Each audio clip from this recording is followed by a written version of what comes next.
क्या हो जब दो महाशक्तियां एक ही लक्ष्य के लिए तपस्या में लीन हो जाएं? एक तरफ माता पार्वती थीं, जिनका मिलन महादेव से नियति थी, पर दूसरी तरफ माता गंगा का वो प्रचंड समर्पण था जिसने स्वर्ग के सिंहासन के साथ साथ नारद मुनि के हृदय को भी चिंताओं से भर दिया। एक ऐसा मोड़ जहां भक्ति और नियति आपस में टकराने वाली थी। हिमालय की गुफाओं में एक अद्भुत दृश्य था। माता पार्वती महादेव को पति रूप में पाने के लिए कठोर तप कर रही थी, लेकिन उनके साथ साथ माता गंगा भी उसी अटूट श्रद्धा के साथ शिव की आराधना में डूबी थी। गंगा का तप इतना तेजस्वी था कि प्रकृति का संतुलन डगमगाने लगा। देवर्षि नारद ने जब यह देखा तो वे सोच में पड़ गए। पार्वती और शिव का मिलन तो सृष्टि का आधार था, लेकिन अगर गंगा की तपस्या पूर्ण हो गई तो नियति का चक्र बदल सकता था। तब नारद जी ने एक दिव्य योजना बनाई। वे माता गंगा के पास पहुंचे और अत्यंत चतुराई से बोले, देवी, पार्वती का तप आपसे अधिक प्रभावशाली होता जा रहा है। महादेव तो योग में लीन है, उन्हें प्रसन्न करने में युगों लग जाएंगे। आप एक मार्ग चुनें, जहनु आर्षि के पास जाएं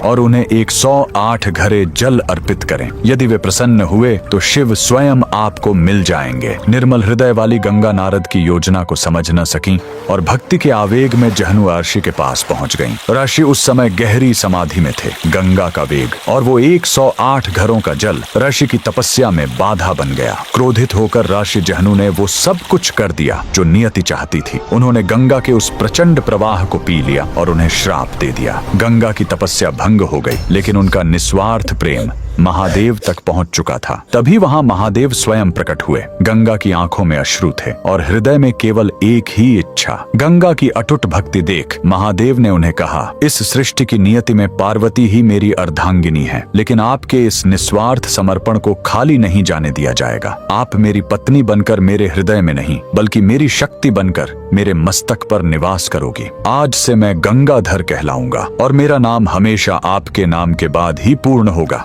जहनु ने भी महादेव की आज्ञा से गंगा को अपने कान से मुक्त किया, जिससे गंगा का नाम जाह्नवी पड़ा। यह वह दिन था जब महादेव ने गंगा को अपनी जटाओं में स्थान दिया। कमेंट में लिखे, हर हर गंगे।